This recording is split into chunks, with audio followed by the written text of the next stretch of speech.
Hello YouTube, this is Asatsu 5 and this is the Columbia River Knife and Tool Redemption, and I've carried this off and on for a while now. I really like it. There's some things I think are kind of neat to know, and let's get started. First off is a 4-inch blade, and let's see if I can back this camera up a little bit. It's a 4-inch blade. There it is compared to my hand, and if mine looks a little bit different, it's because I had my brother put a sharpened edge up top, and the way that I have it done is if I don't sling it closed, I still have plenty of room to run my thumb across the spine and close the knife. But at the same time, if I have some double-edged capabilities. If I can get that to focus. There we go.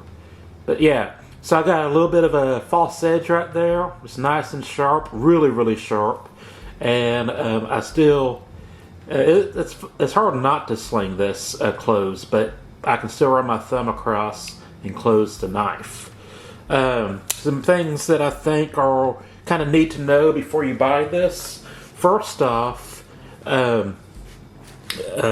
if you try to take the screws off and on, or the pocket clip off and on, and you over tighten it, you will strip this G10 out and you won't be able to remove the pocket clip. That's what happened to me, because I wanted to switch the pocket clip around, and so I can draw this with a tip down edge in, just kind of slip my hand in there, sling it down, and then I'll have it in this grip. And well, actually, I think I was planning on carrying this offhand, but anyways, that doesn't matter. I wanted the pocket clip switched because of the way that I was envisioning carrying it, and I stripped the pocket clip. And not only that, I discovered when I had the pocket clip reversed, you really, in order to use this crossbar lock, you really need your fingers to rest across the pocket clip, so you can hold it like this in order to sling it in and out. So once I discovered that having the pocket clip switched was a bad idea, my pocket clip was permanently attached to this scale. And forgive the camera, it sucks at zooming, focusing. But luckily, there's a workaround. If you remove this scale and switch them, you can actually effectively switch the pocket clip without removing the pocket clip. And so, since these are symmetrical handle scales, you can do that. So if I was to, for some reason, become lefty, I can still switch this back and do it. But just keep in mind, in order for this knife to function and to open it, you kind of have to have that pocket clip on the bottom 3 fingers, or you have to rest your bottom 3 fingers along that pocket clip in order so you can pull that crossbar lock without pushing the knife further down in your hand, or through your hand. So that's necessary to know. This is a 4-inch blade, MagnaCut steel. MagnaCut seems to be all the rage this year. A lot of knives coming out in MagnaCut. Honestly, I haven't really cut a lot of hardcore stuff with this yet, so it's hard to talk about edge retention. Haven't had any rust, haven't had any issues like that. And it's a sizable knife. It's a very beautiful, dressy type knife as well. You wouldn't feel weird carrying this at a wedding or something like that, or a fancy gathering.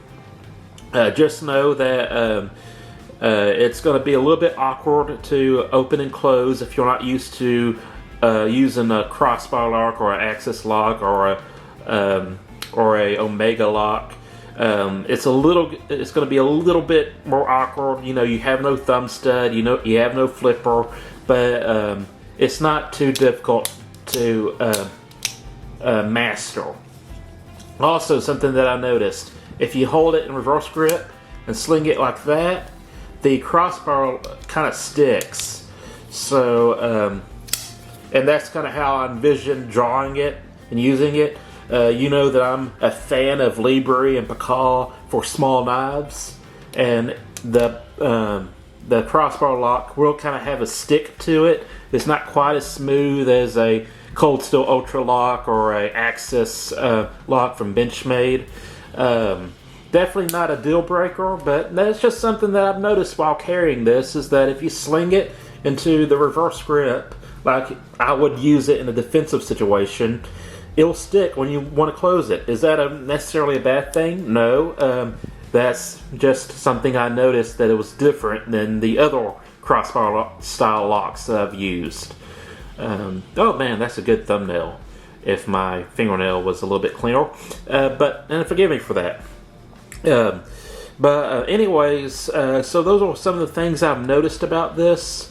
Again, you know, if the way that I have this set up, carry in my right hand pocket like this, edges this way, pointing towards me, I kind of have to pull it like that so I can draw it. It's almost like how I draw a Bowie knife if I'm carrying it concealed. You know, with a Bowie knife, I kind of do that and then pull the knife out and then roll around. And it makes for a nice tighter draw than just, you know, trying to grab it like a gun and pulling it way out of your belt line. It takes less space to draw it that way. And that's how I tend to draw this if I'm practicing for a defensive encounter. Other than that, no real big issues.